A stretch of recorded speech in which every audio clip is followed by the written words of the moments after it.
sesión de la tarde está dedicada al tema de la relación entre políticas públicas y los temas de familia. Entonces tenemos dos grupos de sesiones. La primera será impartida por Nicole Elizondo y la segunda parte por Alejandro Landero y Francisco Porras. Pero en realidad son tres ponencias, pero el segundo grupo, el de Alejandro y Porras, tiene un título común. Entonces empezaremos en este momento por la ponencia de Nicole. Y deja poner a Nicole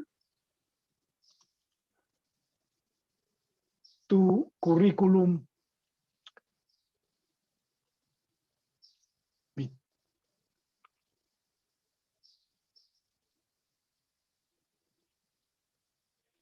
Bueno, Nicole Elizondo Orellana, su ponencia se llama Gestión y Desarrollo de la Política Familiar en América Latina.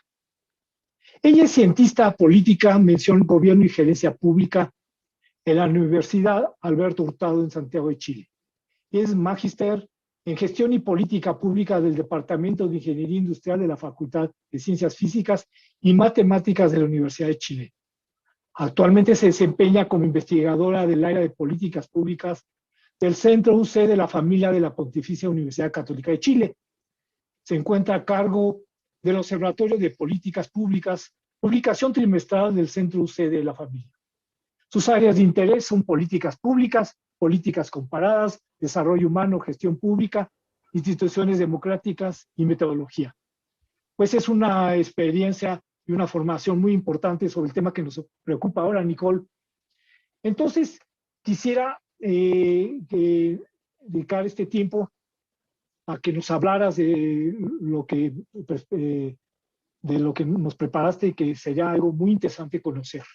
Esta parte de la perspectiva de familia, que sería cómo se desarrolla y cómo está el clima del desarrollo desde las políticas de familia en América Latina. Pues bienvenida, Nicole.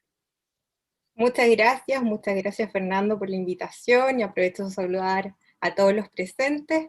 Procedo a compartir pantalla, denme un segundo. Perfecto. Entonces, en el día de hoy nos convoca el tema de la gestión y el desarrollo de la política pública familiar en América Latina. Y lo primero que tenemos que tener en cuenta es que, bueno, que la familia ha sufrido transformaciones importantes y eso también se condice con la reecuación de políticas públicas, ¿no? Lo primero a considerar en cuenta es que las políticas públicas, ¿qué son? Son un conjunto de medidas públicas destinadas a las personas que tienen responsabilidades familiares para que en el fondo se puedan desempeñar de mejor manera en sus tareas y actividades, especialmente a los que tienen hijos menores dependientes, ¿no? Pero tenemos que también tener en cuenta que, tenemos que tener en cuenta que también estos se enfocan más allá del grupo, es a la unidad familiar, es lo que comúnmente se conoce como enfoque familiar, ¿no?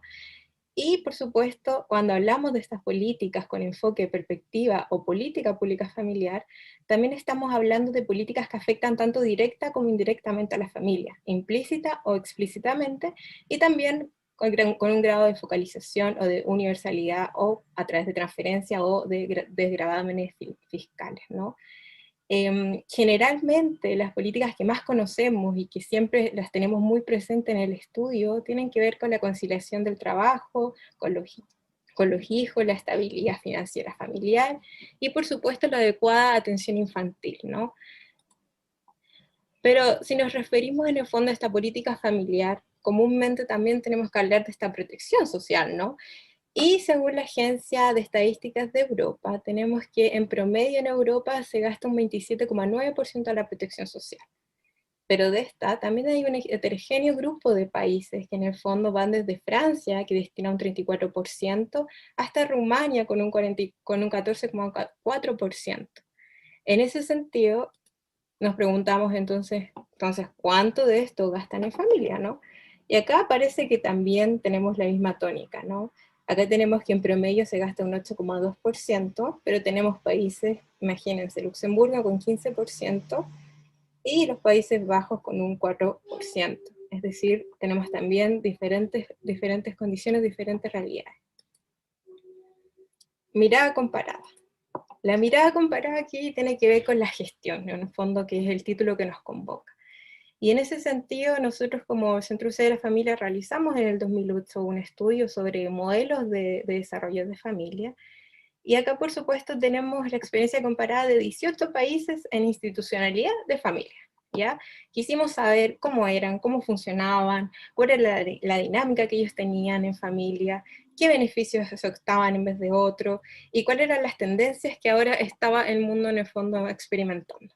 Y acá tenemos también una variedad de ministerios que también se condice con las democracias, ¿no? O sea, con regímenes de bienestar consolidados, curiosamente también tienen buenas instituciones y buenas políticas.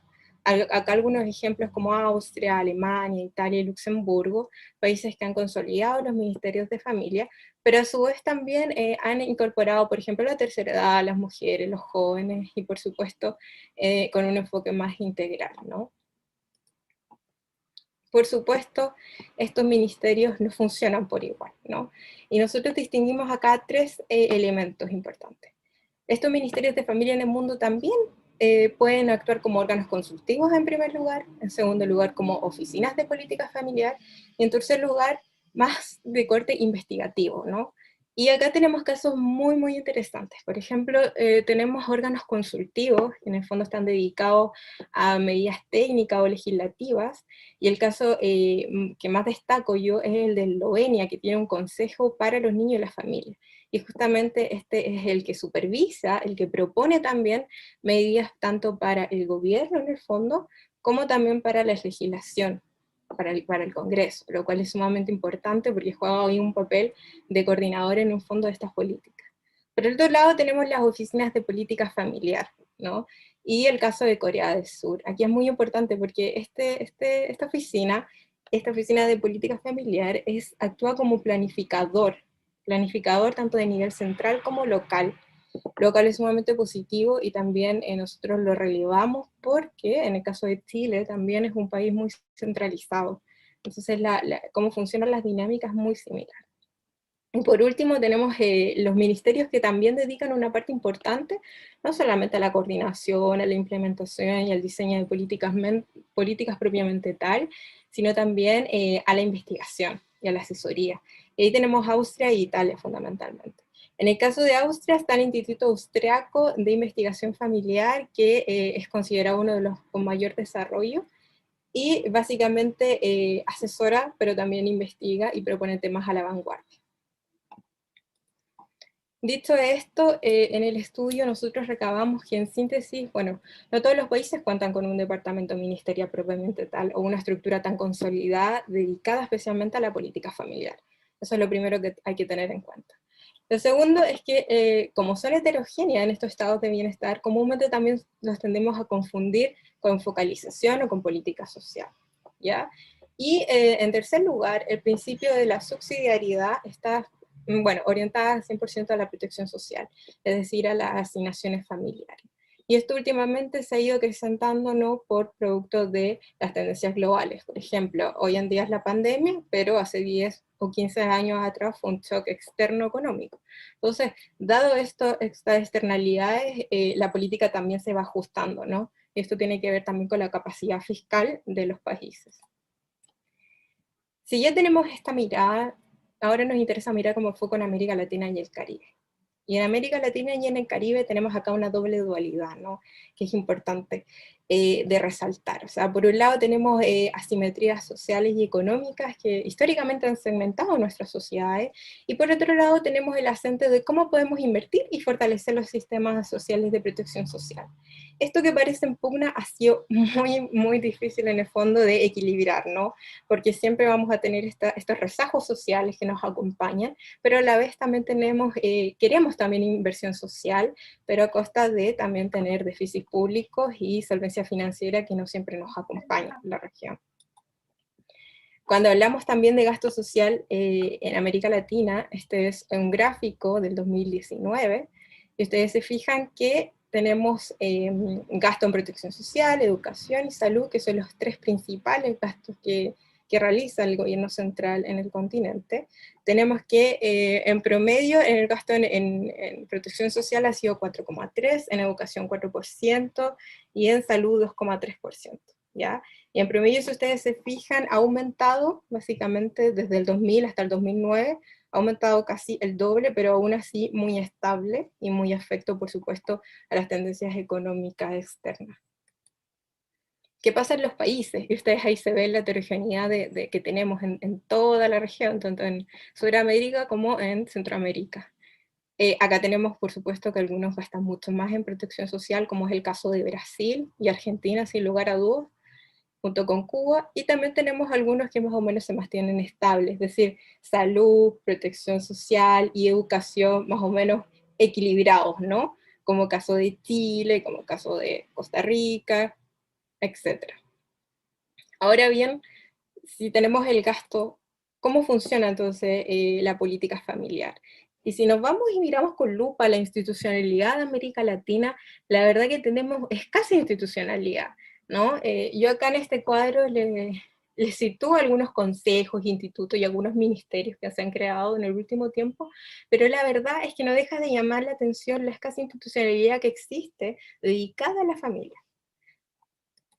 Al igual que en Europa, por supuesto, agrupa un conjunto de otras políticas destinadas principalmente a la infancia, pero también sigue el mismo modelo de estas transferencias directas o condicionadas. Y generalmente en América Latina están condicionadas al criterio de la elegibilidad, que es decir, por ejemplo, se otorgan beneficios cuando las personas asisten a la escuela o un hogar tiene unos controles de salud más o menos recurrentes.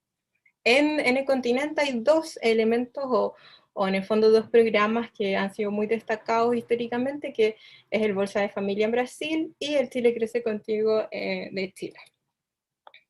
Y el diagnóstico en el fondo que se puede extraer de este breve pincelada que yo les comparto es que las políticas públicas también dependen de la calidad de las instituciones, ¿no? Es decir, también tenemos que tomar en cuenta que la coordinación, la calidad, la implementación y la eficacia también van a depender de la calidad tanto de instituciones como democracia. Y parece que ahí en América Latina también estamos al debe, ¿no? Y en primer lugar yo puse que hay una necesidad de mejorar la coordinación interinstitucional. ¿Ya? Pareciera que acá en el fondo los ministerios, los departamentos, las instituciones funcionan como islas, ¿ya? Lo que comúnmente se llama insularidad. Es decir, no hay un trabajo de coordinación, no hay un trabajo o una mirada integral respecto a un tema. Y ese es el primer paso, el primer problema de superar para tener una política familiar que nos pueda en el fondo agrupar todos los integrantes de comunidad familiar y todos los beneficios y todas las políticas que queramos implementar. Por otro lado está este principio que no solamente aplica para la política familiar, sino en general, que es el tema de ¿focalizamos o queremos políticas universales? Y eso también tiene que ver con la cobertura, ¿no? Y para lograr extender la cobertura, que es el deseo de todos los gobiernos en el fondo, también tenemos que tener en cuenta los criterios de déficit público y también la racionalidad técnica o responsabilidad fiscal. Y a la par de esto, también están las prioridades políticas y la desconfianza en la élite política. Y eso también tiene que ver con el juicio que ahora hay sobre la desconfianza en las instituciones, el querer tener también mejores servicios y políticas públicas, y también las prioridades de las políticas y la política, es decir, queremos generar programas para qué, con el fin de que tenga un valor público efectivamente, o que tenga réditos políticos y sea más a corto plazo, ¿ya? Y por otro lado, también yo diría que está la ausencia, por supuesto, de la participación de agentes claves, políticos y sociales en los asuntos de familia. A veces uno piensa que los gestores públicos, y en realidad la gestión pública no toma en cuenta a estos importantes actores. Entonces, estas cosas en realidad, todas estas prioridades que las vemos acá, son mejores características para, por supuesto, generar políticas públicas, pero que generen mejores resultados para el desarrollo. Y eso está, obviamente que está relacionado 100% con la calidad también de las instituciones y la calidad de democracia. Yo acá hice un apartado porque me interesó mucho el tema de la respuesta institucional a la familia por el COVID, porque como vimos anteriormente, si bien hay una institucionalidad escasa, sí tenemos por otro lado, como les dije, políticas bien focalizadas a ciertos grupos, ¿no? Pero, ¿qué pasó con una pandemia que afectó en realidad a toda la región y afectó dramáticamente a todos los miembros de la familia? La verdad es que la respuesta institucional es bien variada. Este cuadro es de la CIPAL y la verdad es que es muy interesante porque la institucionalidad en la región efectivamente se adecuó muy, muy rápido ante esta emergencia y creó en realidad tanto transferencias monetarias en especies, suministro de servicios básicos, hubo una protección efectivamente a los trabajadores formales y también hubo apoyo a las personas y a las familias. Ustedes se fijan ahí, lo pueden observar en el cuadro, hay un variopinto de medidas que efectivamente se dieron.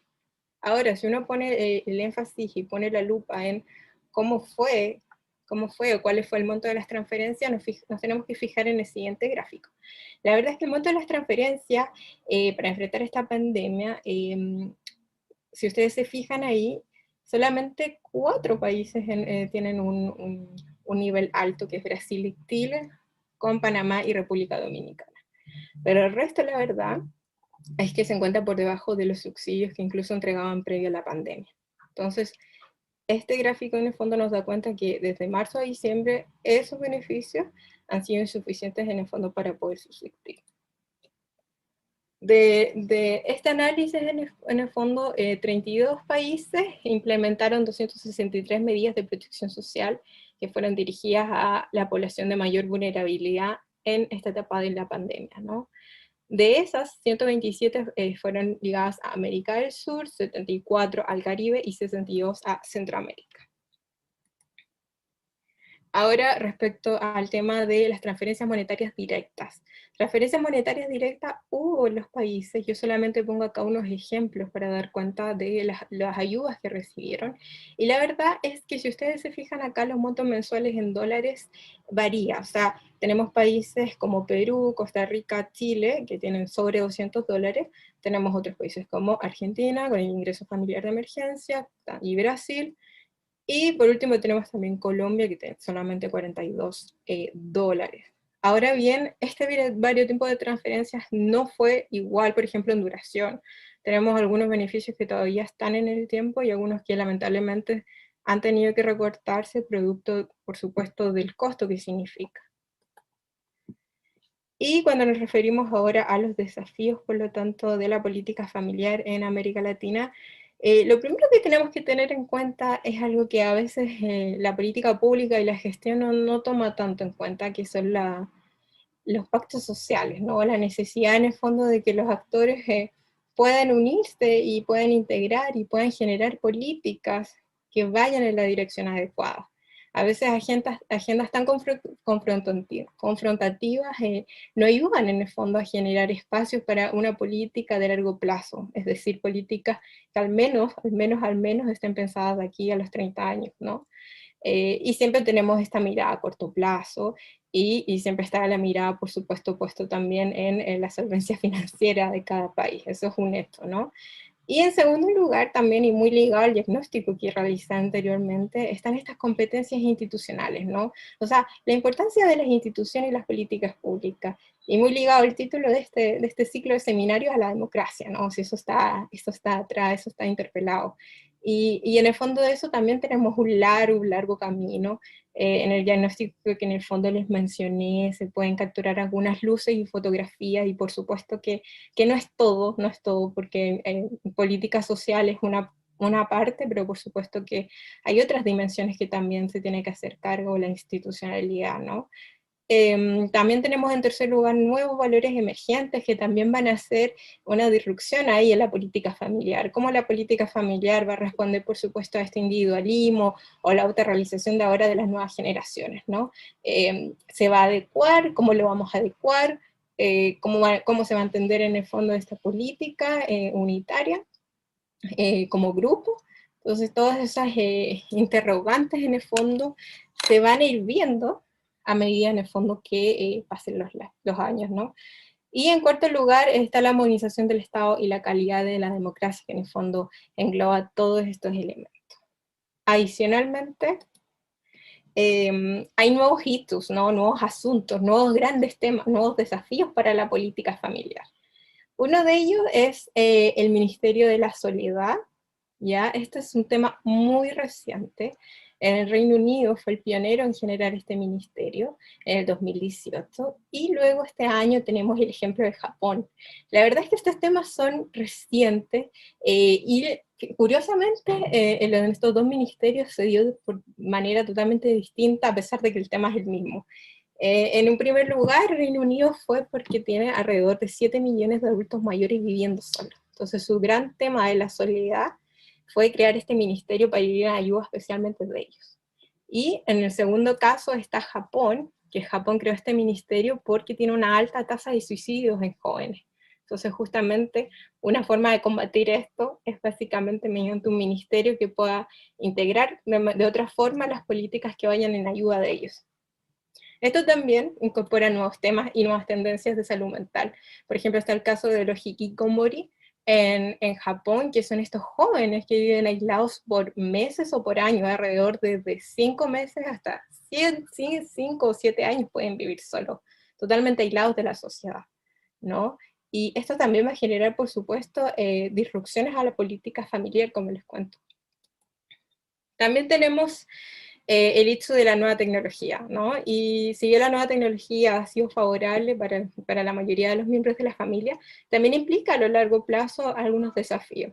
Un ejemplo que yo pongo acá es que el 65% de los niños que están iniciando estudios hoy día va a trabajar en empleos y funciones que no existen todavía, ¿ya? No deja de llamar la atención. Y por otro lado, la automatización también de las nuevas tecnologías también va a implicar riesgos a la sustitución de empleo. ¿Por qué? Porque frecuentemente se van a ver afectadas, por ejemplo, las mujeres que tienen una muy baja calificación, una calificación intermedia, y por supuesto están agrupados en el empleo de ventas y operaciones. Entonces, todos estos desafíos también son muy importantes, y por lo mismo este año Naciones Unidas, para este 15 de mayo, para el Día Internacional de la Familia, fijó como tema las nuevas tecnologías y la familia. Otro tema importante va a ser para las familias el fenómeno de los desplazados climáticos o refugiados ambientales, y tiene que ver con las tendencias de que producto del cambio climático familias se ven obligadas a desplazarse a otros territorios. En este estudio del Banco Mundial de 2018 indica que si no se adoptan medidas, para el 2050 alrededor de 143 millones de migrantes se van a ver obligados a salir de su lugar habitado, ¿no? Y aquí tenemos el ejemplo de África, de Asia y América Latina. Para el caso de América Latina tenemos que son 17 millones aprox si no se adoptan medidas, lo cual es sumamente grave porque son grupos que se van a ver y familias enteras que se van a ver obligadas a su desplazamiento. Otro hito importante que ya está causando revuelo y tendencia es la propuesta de la CEPAL de la renta básica, ¿no? A raíz de la pandemia y de los graves efectos que ha dejado es importante, y nos preguntamos también si tener una vida digna en el fondo también implica tener una renta a un piso mínimo, ¿no? Para cubrir las necesidades. Sobre todo las nuevas tendencias en familia, como son familias monoparentales, familias que cuidan a un ser querido, que están en situación de dependencia. Eso también va a ir a la parte de la política social, ¿no? Si queremos o no una renta básica, cómo lo podemos implementar y si es que es factible en el fondo en nuestra región. Y también tenemos como nueva propuesta la nueva institucionalidad, ¿no? Porque estos grandes cambios demográficos, la fecundidad, la reducción de tamaño del hogar y de los niños, el envejecimiento y la dependencia también genera nueva institucionalidad, y así lo ha hecho la Comisión Europea, que por ejemplo en el 2019 creó la nueva cartera que se llama Democracia y Demografía, justamente para tratar estos temas. Por supuesto, la tendencia ahora, como yo pongo ahí, es claramente una política del cuidado de las familias, ¿no? Que se haga cargo de todas estas grandes, como le llaman las Naciones Unidas, mega tendencias que van a ir ocurriendo. Bueno, muchas gracias. Esta ha sido mi presentación.